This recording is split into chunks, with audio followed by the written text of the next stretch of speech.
With all of the technology around us, there is still no creation that compares with Mother Earth.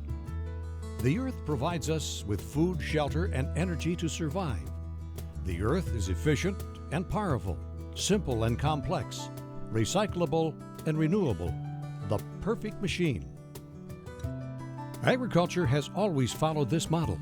Every single day, farmers use the Earth's renewable resources with careful stewardship to sustain its productive capacity. It's how they make their living. We know that farming is also the art of the impossible.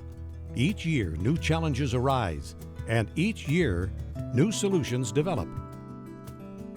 Farming has become more of a big business, where years ago, the farm was more to support its family, just in the products it raised.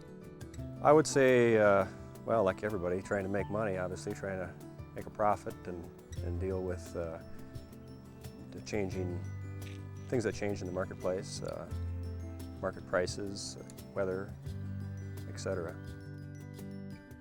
While tomorrow's marketplace may be uncertain, there is one thing we know for sure. The future of America's farms depends on renewable resources. They are the farm's best chance to survive and thrive while minimizing the ecological impact of agricultural production. So where do we find these new renewable sources of value and wealth? One answer has been with us all along.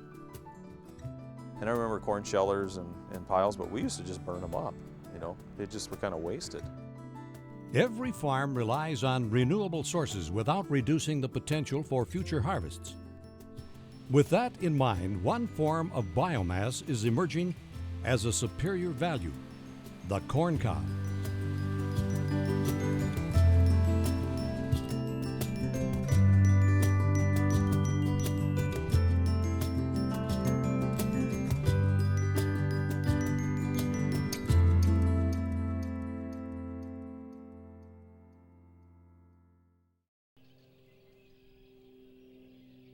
My favorite definition of management is to use what you have to get what you want and what you need. And corn cobs represents one of those resources that we have that we haven't thought that much about, that actually has value, taking care of ourselves.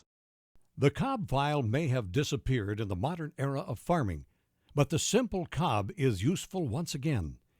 When we first went to our shareholders and said we're going to put in a gasification system that needs biomass, they started thinking about bales of stover, and they weren't terribly enthused. But when we said we think corn cobs are going to be the biomass we're really going to focus on, their eyes lit up. So there was like a built-in intuitive sense that cobs are energy.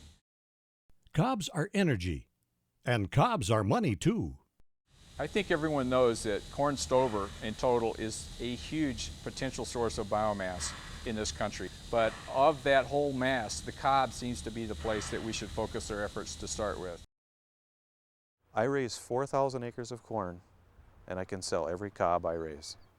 Cobs have potential to increase revenue without degrading the quality of your soil, and a new crop is raised every year. Maybe it's time to revisit the old cob pile. Farming has been honed to perfection over hundreds of years of trial and error.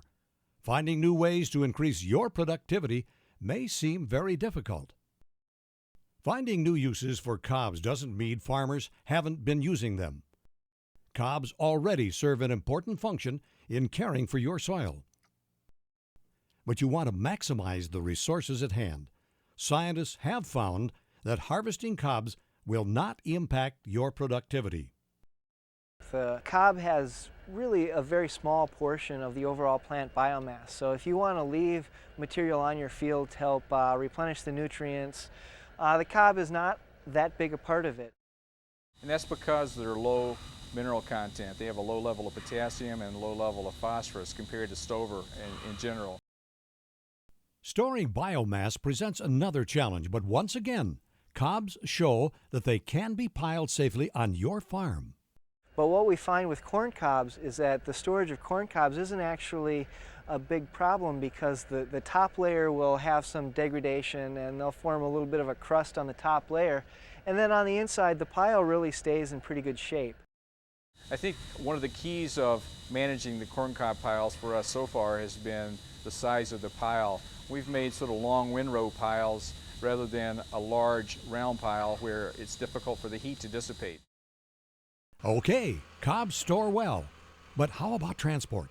Cobs are already in sort of a big pellet form, and they'll flow easily. You can open a bin and the cobs will spill out right away. Cobs are very transportable. They're easy to handle, they're easy to haul. If you have a way to load them with like a payloader and put them in a walking floor trailer, they haul very, very easy, and you can get a nice load of them on. So now that you've collected your cobs, what can you do with them? How can you turn your residue into revenue? Corn cobs can be used as bioenergy in a variety of ways. It can be used in a system like ours, a gasifier, to create a combustible gas to displace natural gas in an ethanol plant. They can be used through gasification or combustion system to create electricity.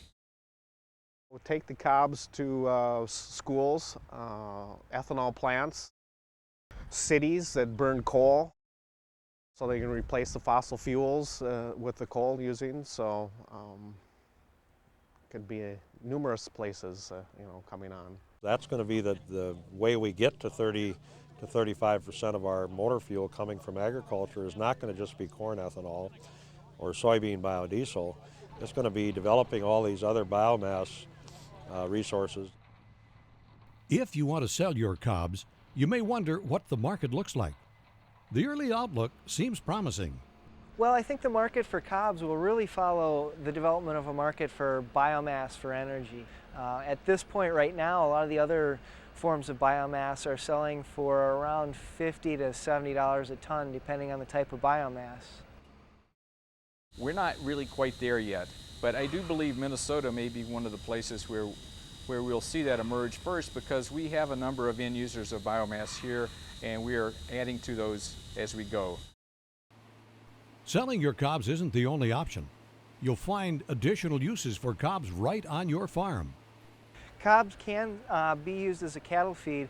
Cobs have a lot of cellulose in them, which the digestive system of cattle can't handle. Some of the microbes in the ruminants will break down those cellulose molecules and make usable energy for cattle. And so really, cobs can form a part of a diet for cows.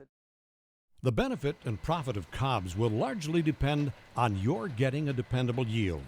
We think it's very interesting that at the 0.6 ton per acre cob yield, we can get about 75% of the energy needs we need from cobs if we draw those cobs from the same acres that we draw corn from in our corn ethanol plant. So people want to know, gee, are there enough cobs? There's a significant amount of cobs everywhere there's a corn ethanol plant. Harvesting your cobs will definitely increase your revenue, but it also means you'll be helping to build up the local economy around this new resource. It's going to create quite a bit of opportunity for entrepreneurs, and it's going to create quite a bit of opportunity for new jobs. Think about this. We spend maybe $10 or $12 million a year on natural gas here in Benson, Minnesota. Those are dollars we could be spending with cob collectors, cob growers, and cob logistics people. Machinery companies, biofuel producers, transporters. These are just a few of the entities that could develop with a greater commitment to collecting biomass. And that begins with corn cobs. Right now, you have the opportunity to get ahead of the curve, to make that leap toward cob harvesting. The time is right. The technology is coming. One of the things we're happy to see with the cob collection systems that we've demonstrated so far is this is a one-pass dual stream. So a combine goes through a cornfield, and there's a stream of corn that's separated and a stream of cob separated, and the cob never even hits the ground. I think every larger company is looking at how to provide machinery for that market. So eventually we should have a pretty good choice of machinery for accomplishing corn cob harvest. The future of cob harvesting may seem like speculation, but one farmer has made the leap with promising results. This is Todd Wenzel, a farmer in Swift County, Minnesota. We did have some concern about taking the cobs out of the field at the beginning, but in talking with agronomists and other people, it was determined, or we decided that we wouldn't be going backwards on the fertility or the organic matter in the soil by removing those cobs. I was real concerned about maneuverability and how that would relate to time consumption. Being able to maneuver the machine through the field and around the ends and corners. Well, we used the Vermeer pull-behind machine. The combine had enough power to pull it. The machine itself is self-contained. All we had was one cord leading between the two to run the remote control. Once you get used to your turns and maybe stopping distance and so forth, it was not a problem. The combine handled it very well. I know that one field went right to the piling site and they were scaled, weighed over the scale, and that went right around 0.75 ton per acre. The marketplace has to work itself out, and I don't think it's necessarily all in the ethanol industry. There might be other uses I'm aware of where they're mixing with coal to burn, and et cetera. I think that's a win-win situation. Even at equal dollars, it obviously has some advantages to be burning or using the corn cobs rather than natural gas or some other fossil fuel. It was just exciting to be on the leading edge of it, you might say. Todd Wenzel and others have discovered that cobs present a new and profitable resource for today's farmer. The market is evolving, the potential is growing, and your money will stay close to home. We're going to be getting corn cobs out of the existing crop, and we're going to lower our natural gas usage, and that's the kind of thing that we want to be doing in this country all over the United States. We do need an alternative source of energy, and that really, big picture, we're going to have to find other sources before our oil and gas supply runs out. At times think that there's not a good reason to have any corn cob hit the ground behind the combine, because there's enough value there that, as we develop the market, it's just plain good for our economy, it's good for jobs. Plain good for the economy, plain good for you, and plain good for our environment. It's a win-win proposition. The market for cobs is growing, and you could be on the front end of that opportunity. Answer today's farming challenge by learning more about the value of harvesting cobs. Tomorrow, you may be glad you did.